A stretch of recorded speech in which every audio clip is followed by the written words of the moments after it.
ಹಣ್ಣ ತಿಂದು ಸಿಹಿ ಹಣ್ಣ ಕೊಡುವ ಮರ ನೀಡಿ ನೀಡಿ ಮುಕ್ತ.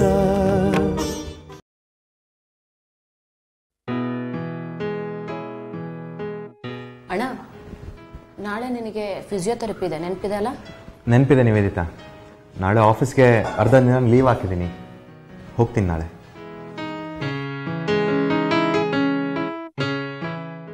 ನಿವೇದಿತಾ, ನಾನು ಕಾಫಿ ಕುಡಿದ್ಬಿಟ್ಟು ಆಫೀಸಿಗೆ ಹೊರಡ್ತೀನಿ. ಇನ್ನೊಂದು 2 ಕಪ್ಗಾಗುವಷ್ಟು ಡಿಕಾಕ್ಷನ್ ಇಟ್ಟಿದ್ದೀನಿ. ನಿಮ್ಮ ಅತ್ತೆ ಕೇಳಿದ್ರೆ ಮಾಡಿಕೊಟ್ಬಿಡು.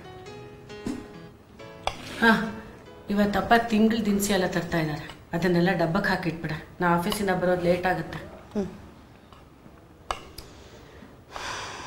ಚಿದಾನಂದ, ಈ ತಿಂಗಳು ನಿನ್ನ ಸಂಬಳ ಬರ್ಬೋದೇನೋ?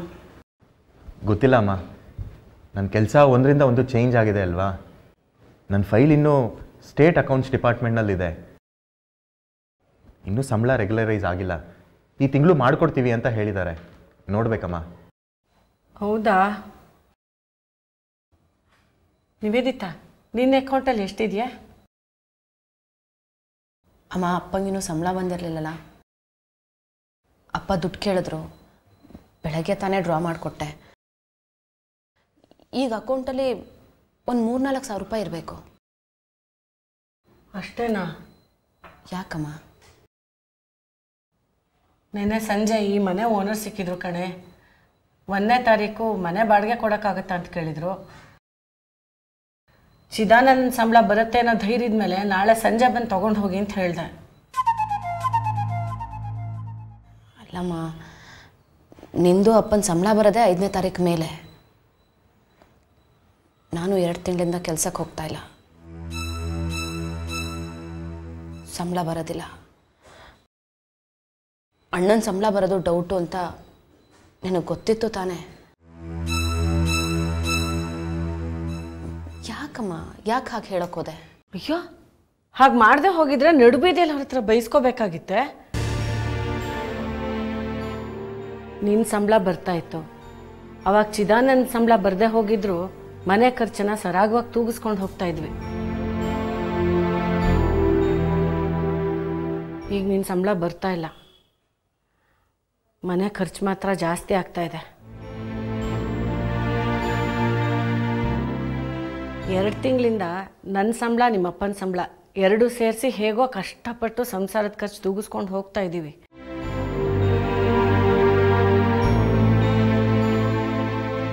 ಚಿದಾನಂದನ ಫಿಸಿಯೋಥೆರಪಿ ಫೀಸು ಅದರಲ್ಲೇ ಕೊಡ್ತಾ ಇದ್ದೀವಿ ಅಂತ ನಿನಗೂ ಗೊತ್ತಲ್ಲೇ. ಅದಕ್ಕೆ ಹೋದ ತಿಂಗಳ ಬಾಡಿಗೆ ಕಟ್ಟಕ್ಕೆ ಆಗಿರಲಿಲ್ಲ. ಈ ಮನೆ ಓನರು ತುಂಬ ಲೆಕ್ಕಾಚಾರದ ಮನುಷ್ಯ. ನಮ್ಮ ಕಷ್ಟ ಅವನು ಯಾಕೆ ಅರ್ಥ ಮಾಡ್ಕೋಬೇಕು ಹೇಳು? ಆಗಲೇ ಹೇಳಿಬಿಟ್ಟಿದ್ರು ಅವರು, 2 ತಿಂಗಳದ್ದು ಸೇರಿಸಿ ಒಟ್ಟಿಗೆ ಕೊಟ್ಬಿಡ್ಬೇಕು ಅಂತ. ನಿನ್ನೆ ಅವ್ರು ಸಿಕ್ಕಾಗ ನಾ ಏನಾದರೂ ಕೊಡೋಕ್ಕಾಗೋದಿಲ್ಲ ಈ ತಿಂಗಳು ಬಾಡಿಗೆ ಅಂತ ಹೇಳಿದಿದ್ರೆ ಅಲ್ಲೇ ಬೀದಿ ರಂಪ ಮಾಡಿಬಿಟ್ಟಿರೋರು.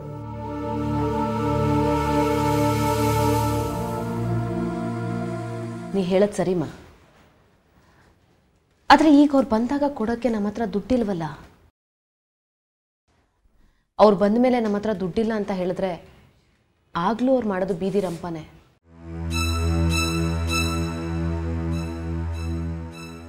ಅದು ನಿಜಾನೇ. ಮತ್ತೇನೇ ಮಾಡೋದೀಗ? ನನಗೂ ಏನು ಗೊತ್ತಾಗ್ತಿಲ್ಲಮ್ಮ.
ನಿವೇದಿತಾ,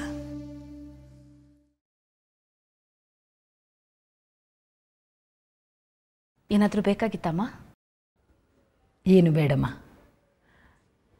ನಿನಗೇನೋ ಕೊಡೋಣ ಅನಿಸ್ತು. ಏನು? ತಗೋ ಇದನ್ನು.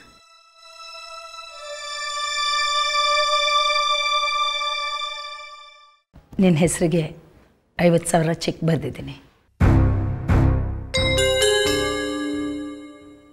ತಗೋ. ಇದನ್ನ ಯಾಕೆ ಕೊಡ್ತಾ ಇದ್ದೀರಾ ಅಮ್ಮ?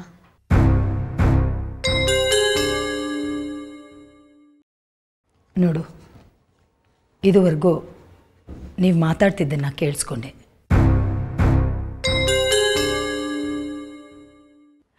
ಉದ್ದೇಶಪೂರ್ವಕವಾಗಲ್ಲ, ಆಕಸ್ಮಿಕವಾಗಿ. ನೋಡು, ನಂದು ಶ್ರೀಮಂತ ಫ್ಯಾಮ್ಲಿಯಲ್ಲೇ ಹುಟ್ಟಿ ಬೆಳೆದಿರ್ಬೋದು, ಶ್ರೀಮಂತಿಕೆಯಲ್ಲೇ ಬಾಳಿ ಬದುಕಿರ್ಬೋದು.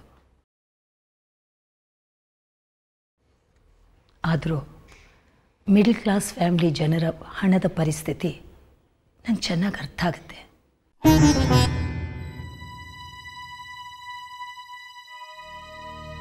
ನನಗೆ ನಿಮ್ಮ ಮನೆ ಪರಿಸ್ಥಿತಿ ಚೆನ್ನಾಗಿ ಅರ್ಥ ಆಗುತ್ತೆ. ಚಿದಾನಂದ್ಗಿನ್ನೂ ಸ್ಯಾಲರಿ ರೆಗ್ಯುಲರೈಸ್ ಆಗಿಲ್ಲ.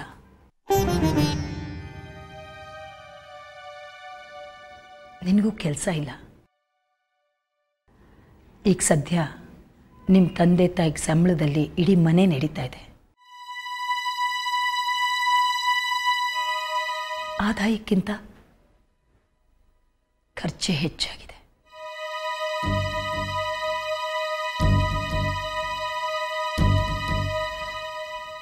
ಅದು ನಾನು ಬೇರೆ ನಿಮ್ಮ ಜೊತೆಲೇ ಇದ್ದೀನಿ.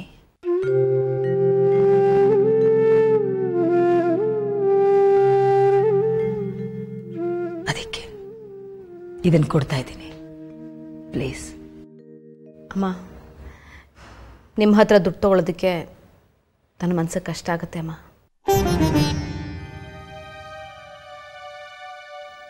ದಯವಿಟ್ಟು ಇದು ಬೇಡ, ಪ್ಲೀಸ್.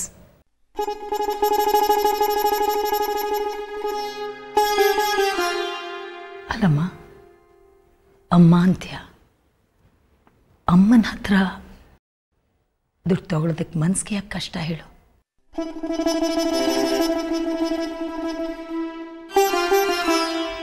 ಪ್ಲೀಸ್ ತಗೋ.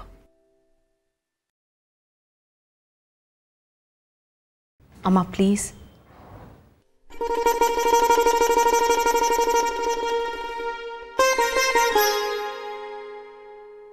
ಸರಿ, ಹಾಗಾದರೆ ನೀನು ಈ ಚೆಕ್ ತಗೊಳ್ದಿದ್ರೆ ನಾನು ನಿಮ್ಮ ಮನೇಲಿ ಇರೋದಿಲ್ಲ.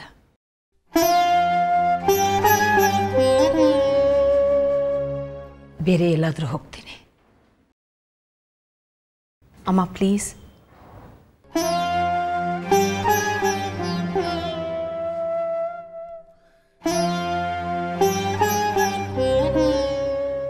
ಆಯಿತು, ಕೊಡಿಮ್ಮ.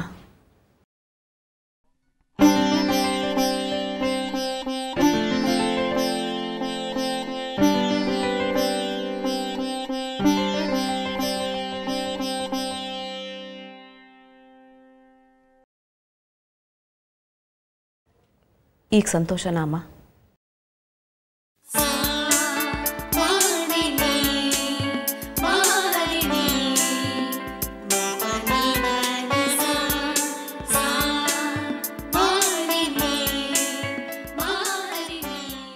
ಏನಾಯ್ತು ರೀ ಆ ಜಾಗದ ವಿಚಾರ? ಅವ್ರು ಒಪ್ತಾ ಇಲ್ಲ ಅಂತ ನೀವು ನನ್ನ ಹತ್ರ ಹೇಳಬೇಡಿ. ಬೇಕಿದ್ರೆ ಮಾರ್ಕೆಟ್ ವ್ಯಾಲ್ಯೂಗಿಂತ 10% ಜಾಸ್ತಿ ಕೊಡ್ತೀನಿ. ಅವ್ರನ್ನ ಕನ್ವಿನ್ಸ್ ಮಾಡಿ. ಅಟ್ ಎನಿ ಕಾಸ್ಟ್ ನನಗೆ ಆ ಜಾಗ ಬೇಕು. ಸರಿ. ಕೃಷ್ಣ, ಹಾಂ, ಬ್ಯುಸಿನಾ? ಎಲ್ಲ ಹೇಳ್ದೇವೇನೆ. ನಿಮ್ಮಣ್ಣ ದೇವಾನಂದು ತುಂಬ ಸ್ಮಾರ್ಟು, ಬುದ್ಧಿವಂತರು ಅಂತ ಅಂದ್ಕೊಂಡಿದ್ದೆ. ಆದರೆ ಇವತ್ತು ಗೊತ್ತಾಯಿತು, ಅವರು ನಾನು ಅಂದ್ಕೊಂಡಷ್ಟು ಬುದ್ಧಿವಂತರಲ್ಲ ಅಂತ. ಯಾಕೆ ದೇವೇನೆ ಹಾಗೆ ಮಾತಾಡ್ತಿದ್ದೀಯಾ?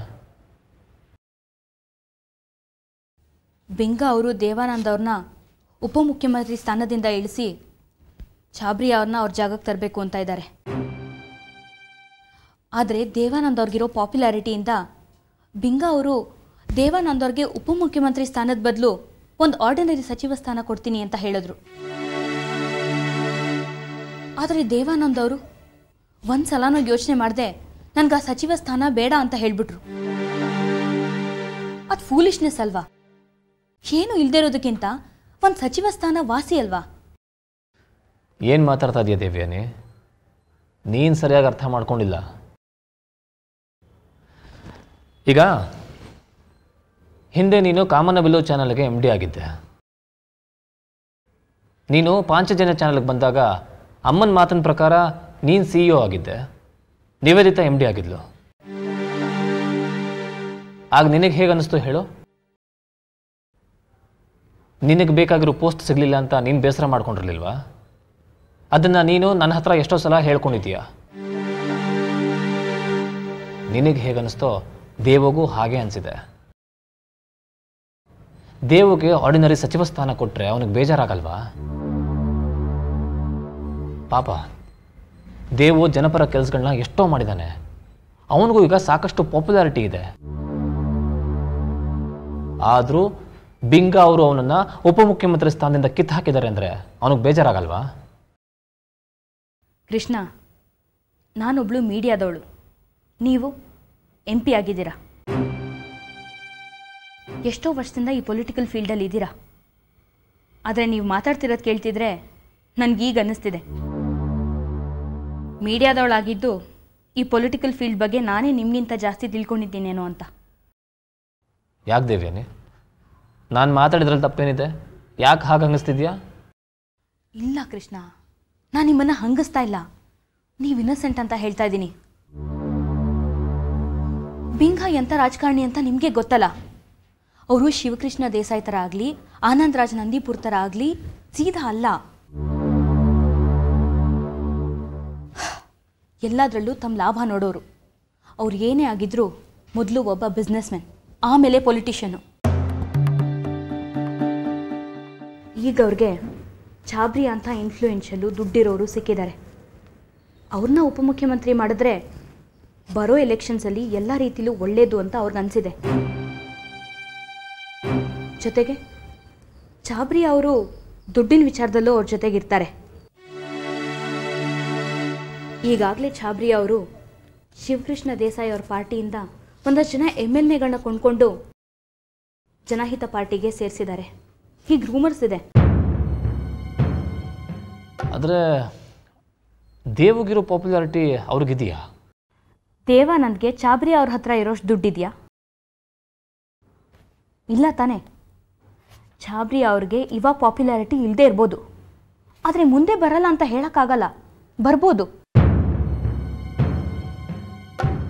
ಬಿಂಗ ಅವರು ದೇವಾನಂದ್ ಅವ್ರನ್ನ ಉಪಮುಖ್ಯಮಂತ್ರಿ ಸ್ಥಾನದಿಂದ ಇಳಿಸಿ ಛಾಬ್ರಿ ಅವ್ರನ್ನ ಆ ಸ್ಥಾನಕ್ಕೆ ತರಬೇಕು ಅಂತಿದ್ದೀವಿ ಅಂತ ಹೇಳಿದಾಗ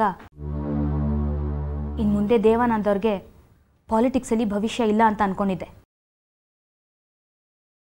ಬಿಂಗ ಅವರು ದೇವಾನಂದ್ಗೆ ಒಬ್ಬ ಆರ್ಡಿನರಿ ಸಚಿವ ಸ್ಥಾನ ಕೊಡ್ತೀವಿ ಅಂತ ಹೇಳಿದಾಗ ದೇವಾನಂದ್ ಅವರು ಅದನ್ನು ಬೇಡ ಅಂತ ಹೇಳಿಬಿಟ್ರು. ಅದೇ ಅವರು ಅದನ್ನು ಒಪ್ಕೊಂಡಿದ್ದಿದ್ರೆ ಜಾಣತನದ ನಿರ್ಧಾರ ಆಗಿರೋದು. ಹೇಗೋ ಅವ್ರ ಪೊಲಿಟಿಕಲ್ ಕೆರಿಯರ್ ಮುಂದುವರೆದಿರೋದು.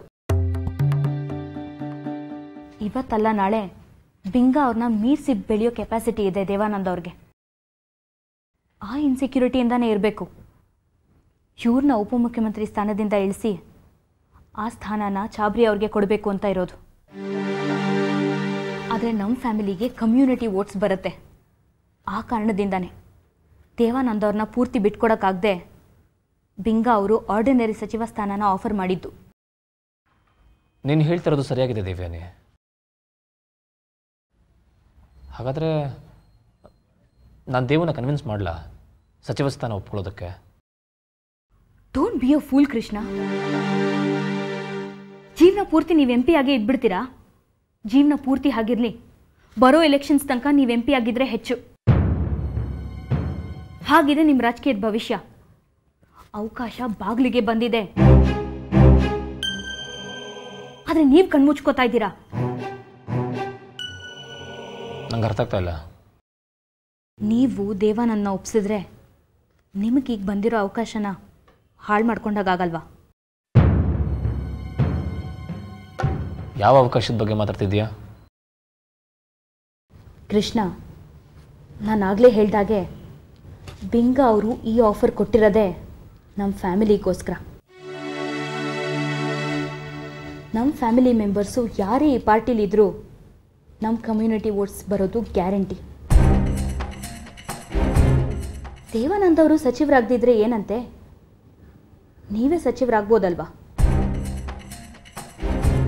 ನಾನಾ? ಹೌದು. ನೋಡಿ, ಈಗ ನಿಮ್ಮ ರಾಜಕೀಯದ ಬೆಳವಣಿಗೆಗೆ ಒಂದು ಮೆಟ್ಲು ಸಿಕ್ಕಿದೆ. ಅದನ್ನು ಬಿಡಬೇಡಿ, ಉಪಯೋಗಿಸ್ಕೊಳ್ಳಿ. ಈಗಾಗಲೇ ಮೊದಲನೇ ಮೆಟ್ಲಲ್ಲಿ MP ಆಗಿ ಸಾಕಷ್ಟು ವರ್ಷದಿಂದ ಕೊಳಿತಾ ಇದ್ದೀರಾ. ಈಗ ಬಂದಿರೋ ಅವಕಾಶನ ಉಪಯೋಗಿಸ್ಕೊಂಡು 2ನೇ ಮೆಟ್ಲು, ಆಮೇಲೆ 3ನೇ ಮೆಟ್ಲು, ಹಾಗೆ ಮುಖ್ಯಮಂತ್ರಿ ಸ್ಥಾನನ ತಲುಪಬೇಕು. ಏನು ದೇವ್ಯ, ನೀ ಹೀಗೆ ಮಾತಾಡ್ತಿದ್ದೀಯಾ? ದೇವು ಸಚಿವ ಸ್ಥಾನನ ಬೇಡ ಅಂದಿದ್ದನ್ನು ನಾನು ಹೋಗಿ ಕೇಳಬೇಕಾ? ಅವನು ಸಚಿವ ಸ್ಥಾನನ ಬೇಡ ಅಂದಿದ್ದನ್ನು ನಾನು ಹೋಗಿ ಬೇಕು ಅಂತ ತಗೊಂಡ್ರೆ ದೇವುಗೆ ಬೇಜಾರಾಗಲ್ವಾ?